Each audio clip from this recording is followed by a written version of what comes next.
Welcome to the brighter side of education, research, innovation, and resources. I'm your host, Dr. Lisa Hassler, here to enlighten and brighten the classrooms in America through focused conversation on important topics in education. In each episode, I discuss problems we as teachers and parents are facing and what people are doing in their communities to fix it. What are the variables, and how can we duplicate it to maximize student outcomes? Today's focus is on the role of music education in supporting student mental well-being, particularly in adolescence, a critical period of emotional and social development. Beyond music's artistic value and cognitive development benefits, recent research has evidence that music education plays a significant role in supporting the mental well-being of adolescents. Research in the Journal of the American Academy of Child and Adolescent Psychiatry revealed that music education enhances neural connectivity in areas of the brain associated with emotion regulation and stress management, contributing to better emotional health. A 2023 study titled School-Based Music Education, Longitudinal Relationships with Adolescents' Well-Being supported these findings with data that students who participated in music programs reported higher levels of emotional well-being and an enhanced ability to manage their emotions. Additionally, participants involved in group music activities experienced a heightened sense of belonging and improved peer relationships, both especially important during adolescence, a time when young people are forming their identities and seeking acceptance among their peers. To explore this further, I'm thrilled to welcome our guest today, Dr. Giuliana Conti. Giuliana is the Director of Education and Equity at Music Workshop, a nonprofit organization dedicated to providing culturally responsive music programs for classrooms and professional development for educators. With degrees in both music education and philosophy and a rich background as a musician, educator, and researcher, Giuliana's work truly exemplifies the transformative power of music in education. Welcome, Giuliana. It's such a pleasure to talk with you today. Thank you so much for having me. Your work has had a positive impact on students and educators alike. To start, could you share the key experiences of your journey that fueled your passion for music education and what brought you to Music Workshop? Absolutely. So growing up, I lived two sort of dichotomous lives. I had my school music experience where I started learning viola in fourth grade. My mom chose it for me so that I would have more job opportunities when I was older. She was very entrepreneurial. And then I went through elementary, middle, high school, and college focusing on classical viola. But at the same time, growing up, I also experienced some challenges with my parents' health that resulted in some childhood traumatic experiences where music listening really became my support system. I was fortunate that both of my parents had a really broad taste in music, so I could access almost anything I wanted whenever I wanted. So I was carrying my Walkman around, then Discman, I had a boom box and car radio. I lived and surrounded myself in music listening, but those two lives never really met because the classical world was very do as I say, read the music, perform the music, and then let's move on to the next level where you get to be a little bit more challenged. Whereas music listening, there was just so much agency. I got to choose whatever I wanted. And eventually I learned how to use music listening to meet my emotional needs. And when I graduated from college, I realized that viola performance just wasn't where my heart was. But trying to give that connection that I had to music still felt very important. So I became a teacher. And what I was able to do in the classroom is very similar to what Music Workshop offers now. And it's serendipitous that we met because I really wish that I had Music Workshop when I was teaching. I left teaching around the time that it started as an organization, but a lot of my instruction was based on students' interests and where their families came from. I worked at a very international school, and parents loved coming in to present about what they listened to growing up. And I found that I was so interested in what these students' responses were to the music that I brought in. And this was elementary general music. So there was a lot of flexibility that I went to graduate school. And long story short, I researched music listening and culture and identity, and Music Workshop found me, and it's just been a phenomenal experience being able to now channel a lot of my passions through my work at Music Workshop. Yeah, Music Workshop. So it started in 2012 and it began with 10 schools. And now it's in over 13,500 schools in 102 countries. It's in every state in the United States. So it has exploded. And I love what you have on your website. It says, music empowered education makes better humans. I love that. How has Music Workshop evolved then over this last decade? And what benefits have you seen through its implementation? Great question. Yeah, Music Empowered, I think, is really what has opened the door for us because we have a significant amount of music teachers. We're almost at 15,000 teachers, which is so exciting. Yes, it's phenomenal. I know. And we are growing rapidly. It's hard to keep up, honestly. And what I think we have a lot to thank for are the teachers who have trusted us and our content and tells us what it is that they need for their classroom. And on the inside of the organization, we say, okay, what can we manage? And then we try to produce it as quickly as we can. And so we really have a strong relationship with our membership. And when I use the word membership, it's kind of a misnomer because we are free. So you can, as a parent, as a teacher, as an administrator, create a free account and access our materials. And in this past decade, we have seen that teachers really appreciate how closely we respond to their feedback. We read every piece of feedback that comes in, and that we really are here to serve teachers. So when they ask for certain topics, that's what we've delivered. And I think that level of responsiveness has helped us grow so immensely. Absolutely. I love the fact that it's free. In a lot of schools, when you're thinking about music programs and when they start to cut costs, that's one of those things that goes. So having something that's so comprehensive and research based that is free. And so any school can use it. And it also goes from your littles all the way up. So can you talk about your program and how it works? Absolutely. So, our free program is a collection of topics that include a video that you can press play for the classroom. You can stop throughout the video. We've got question and answer sections. We've got music and life experiences for students to sit with their thoughts and think and feel as they listen to a piece of music. We have worksheets, coloring pages for students for each topic, sub-plan directions and teacher instructions, as well as pamphlets that you can send home for students so that the family can continue to learn and engage on these topics. We have around 35 now, different topics that span careers in music that are not just instrumental. There are so many people that make the musical world come to life, and it's really important that students envision themselves in many different opportunities. We've got cultures of music that incorporate popular and traditional styles. We really work hard to make sure that representation is a core tenet of our materials. So you're going to see gender representation, you're going to see different demographic representations in the music. And then we've got a genre series. One example, our most popular course is the Birth of Rock series. So we go through the birth of rock, the evolution of rock, and then the expansion of rock into today. And it covers all the decades. It shows real video clips of real musicians.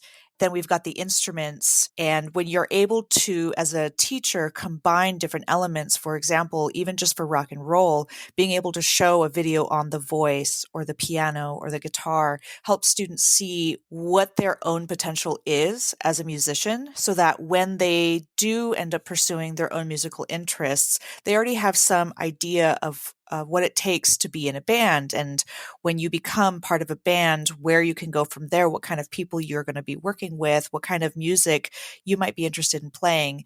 And so for a teacher, they can incorporate extension activities and work with it however they'd like. And for substitutes, it's even better because it's turnkey. And so you can leave a really good quality musical instruction with substitutes that don't require them to have any musical knowledge. And yet, in the absence of the teacher, students can continue to learn. And I love the way music can be incorporated into and enrich any subject. And you can bring in those cultural ties or social studies, science, math, and have the general education teachers use this program to support subjects other than music. How can they access that? Yes. So one of the principles that we operate on is this idea that music can support students in a well-rounded and holistic way. And there's a lot of research out there on how music can support math learning and language learning. We do want to make it clear that music is not subservient to other subjects. It is valuable in and of itself. And with that value comes many outcomes, because when you're able to expose students to music, for example, let's talk about English language learners through the classroom, either as a single song where you can listen to it and have discussions about the music itself. You can look at the lyrics and you can analyze them. You can look at them through a poetic lens, a cultural or current event lens. You can look at the artist's life and background, learn how they evolved and who their inspirations were. You can use our materials and unpack almost anything that you need from them to be able to cater to your curriculum and your students. And we really encourage teachers to allow students the opportunity to ask questions and to say what they're interested in after the course material, so that maybe the teacher can find areas of interest where it does help connect to other subjects. And maybe students can bring in their own personal stories or their own musical histories and cultures. And now you're creating conversations, you're creating extensions on that learning material, and you're able to encompass an entire breadth of learning material just from one video. It does require the teacher to be asking open-ended questions, which we also facilitate. Yeah. We do think it's important for students to have a voice in the class. And we've seen that general educators in their feedback have mentioned how many other topics come up in their discussions and how much they learn about their students. And if anything, for us, that is meaningful, because when students feel seen and heard and validated, they feel safe and they're able to learn at a heightened level in class. And ultimately, that's what we want from them, is to learn about music and learn about themselves. Absolutely. I had a social studies unit and we would discuss cultures. And I had a student from Ethiopia. She brought in music and talked about how in the car they would all as a family sing these traditional songs. And so she taught us her music. We got to sing with her. And so that music tie was a really important part of her talking about her culture. You also have a youth concert series where musicians are making connections between their music and their life, called Soundwaves. You want to talk to us a little bit about that and how has it been received? Absolutely. Soundwaves is a live performance event series in Portland, where our offices are located, where we hire world-class musicians to come perform for free for local families and community members. It's received tremendously. I've had the privilege of being at these events and watching families enter sort of in disbelief that it's free, asking us, like, what's the catch? Is this a donation thing? Yeah. And we say, no, just go enjoy the show. We have an amazing host who has worked with us since she's in fourth grade, I think. And so she asked the musicians questions about their connection with the music, either specific songs or life events, how they became musicians. We hire really talented videographers to capture all of it. And then after the event, we put it together as an online course that's also free with our other materials. The idea being that, yes, for the community members on that day, this is a really special event for them and their families to share together. We have seen monumental changes in children that go into the experience and come out of it having learned something about themselves and others. We've had grandparents and parents follow up with us after the event and talk about major epiphanies that these kids have had, connections to deceased relatives, just incredible experiences have been shared with us. And what we want is that kind of concert-like experience and learning opportunity to come into classrooms. So if you're going to be talking about, for example, the birth of rock, if you want to show the 3 videos that we have in our course series, we then have 2 brothers, Ron Artis and Thunderstorm Artis, who have their own individual Soundwaves performances at separate years, but I just love that they're relatives.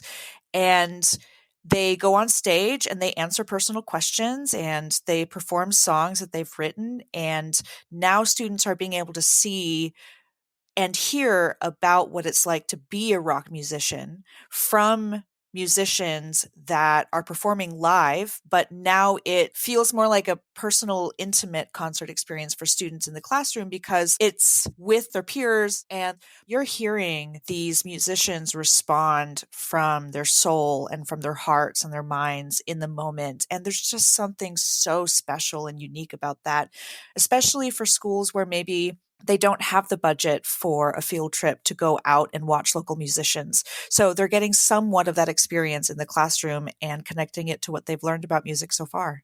I think about how many children are not afforded the opportunity to be able to go with their family to a concert, whether it's because of distance or conflicts of schedule or cost. So being able to have something like this Soundwaves go into the classroom free for children is bringing down some of those barriers, and it is allowing them access to this cultural experience that they otherwise might not have. Exactly. So how do you ensure that the content is relevant and meaningful to students from diverse backgrounds? Well, to start, we work with incredible advisors who are often traveling professional, world-renowned musicians, or ethnomusicologists with a PhD, music educators with a PhD, faculty at universities. We work with them to build the script for the videos. We work with them to find the best representative videos for that genre or culture or topic. And then as we build our content, we have multiple rounds of editing and review with those advisors who really lead the topics. So we become more like messengers of the information to create content that really is representative of the community of musicians and artists, because that's who we work with to build the information. And then on top of that, we rely on our feedback from our teachers to know how it's going in the classroom. And so the one requirement that we have to make sure that our content is free is that anyone who signs up for our program after 3 courses, we ask for feedback. And that's basically it. Mm-hmm. And we read every piece of feedback. We do bi-monthly reports internally, and we look at patterns of feedback for certain courses to either see whether anything needs updating, because as you can imagine, a course on pop music changes. Often. Yes. Musicians that were popular 5 years ago, kids now might roll their eyes at us. So we're having to constantly look at our material and make sure, is it still relevant? Does it adequately and accurately represent the populations we're talking about? Is the way that we've constructed it meaningful and helpful for teachers who have to facilitate it? And then is there anything that they're telling us about the really unique experiences that they have with the students in their classroom? And that's where we do learn a lot about even one sentence in a video might not go over well with a certain population of students. And when we read that feedback, we have a meeting and we talk about, okay, how would we change that so that every student feels comfortable, safe, excited, involved, seen, validated. And that's how we maintain our cultural responsiveness, because we are responding to the student population who communicate through the teachers. We respond to the advisors who give us feedback. And then we are always making sure that whatever feedback we do get from anyone, that it's read, processed, and addressed. you play a big part in the professional development, right? Yes. And so you've recently introduced professional development courses focused on music and well-being. And the courses are designed not only for music teachers, but also general education and pre-service teachers, which I love. Mm-hmm. Could you explain how music-empowered courses better equip teachers to support their students' mental health and overall well-being? Absolutely. If I was to speak to the general educator population first, I would say it's important to remember that whatever personal experiences or feelings we have about music and any barriers that we may have been messaged about music, especially the idea that in order to teach music or incorporate music, you have to know music theory, you have to know how to play an instrument, you have to know how to sing. Those can be helpful, but they're not the end all be all of music integration. When music becomes a part of the learning process for students, not only are we representing music in a positive messaging space by saying that it's valuable throughout your life, throughout your day, because we already hear it at the grocery store, it's in our car, it's probably on their phone as soon as they get out of class and start walking off school campus. We know how in touch students are with their music. And so they come into school full musical beings. And for teachers, even being interested in students' musical interests can help foster a safe learning environment where students feel like they're able to be themselves. And that can be done either through music that's on in the background, where students help put a playlist together of calming music that they all enjoy. When their own song request comes on, they also get that dopamine rush of, oh, I chose this. Oh, now everybody's listening to it. Oh, I wonder what they think. Oh, it makes me feel so good. Oh, I'm so relaxed now. Now I'm really engaged in my assignment. Even if it's group activities and you have active music on in the background to help foster a fun and engaging environment, you might find that students are more engaged in the topic and less likely to talk about things with their friends on the side. So that's some of the more passive opportunities that music can present in the classroom. And then actively think about what it might be like to have an assessment of learning of some kind, where normally it would be an essay, or for younger kids, maybe it's a packet of worksheets and you want to know that they're learning the material. And maybe you have a student who's never really excelled in this area. But what would happen if you assigned instead multiple options for demonstrating knowledge and understanding? If they had being able to rewrite song lyrics, for example, you might find that the student excels beyond what you thought, not only in the topic, but creatively as well. And now you're developing a more positive relationship with that student who maybe feels like they're able to demonstrate their knowledge without the barriers. And music integration can really support student confidence. It can make the difference between students getting lower grades and higher grades, because what we want is to see that students are learning. I can speak from personal experience, having grown up with learning disability. Sometimes students like me just do not memorize well. But if you were to write the lyrics to a song about a specific topic in school and then perform that to your class, that somehow is a completely different learning experience. That's one where I would feel excited to show that I could do this. Not only that I rewrote the lyrics, but that I can also go up in front of my class and do that performance, as opposed to maybe times tables where the pressure's on me, it's spur of the moment, and I'm freaking out. And now the rest of the week is me in my head about feeling like a failure, or feeling like, Right. well, I'm really bad at memorizing, so I guess I'll just scratch that off my future list of successes. Yeah, you have to offer those alternative assessments. So, how can educators enroll in these courses? So we do have a version for music educators, and we have a version for general educators. If you go to musicworkshop.org, you can find them. They are each around 8 hours long, self-paced online. Okay. We have videos, we have smaller amounts of text. We try not to make it reading heavy. And then we have a ton of activities in the courses as well. And they go towards continuing education credits for most schools and districts so that you can also work towards your recredentialing process. And we are in the process of designing pre-service options for faculty and university instructors. Our current options are the online self-paced course at musicworkshop.org. And the price right now is $129. And the funds that we receive from this PD goes into building new free curriculum, because what we learned as a largely grant-driven organization is that we want to be able to meet teachers' needs in their requests for new topics, but financially we had to find another avenue for us to meet that even sooner.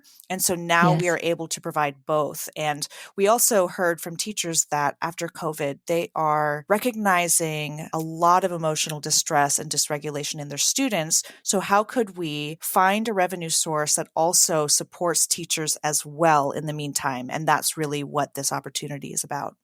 Yeah. How can schools and teachers access the Music Workshop's free program and curriculum? That would be the .org that you just said, right? Yes, musicworkshop.org. The only thing that we really ask for is information about your school. This is how we track where we are and how many teachers use our materials and how many students get access to our materials. So if you go to musicworkshop.org, you can sign up for free, get an account, and then once you sign in, all those free materials are right there for you in our dashboard. Can parents who homeschool their children, are they able to access it as well? Absolutely. Yes, we have a lot of homeschooling parents that use our resources with great success. That's wonderful. Thank you so much, Giuliana, for sharing your journey and the incredible work you're doing with Music Workshop. Thank you so much, Lisa. As this episode draws to a close, I encourage teachers to music empower your classrooms to enhance student well-being and create a more inclusive, supportive learning environment, helping students thrive emotionally, socially, and academically. If you have a story about what's working in your schools that you'd like to share, you can email me at lisa@drlisarhassler.com or visit my website at www.drlisarhassler.com and send me a message. If you like this podcast, subscribe and tell a friend. The more people that know, the bigger impact it will have. And if you find value to the content in this podcast, consider becoming a supporter by clicking on the supporter link in the show notes. It is the mission of this podcast to shine light on the good in education so that it spreads, affecting positive change. So let's keep working together to find solutions that focus on our children's success.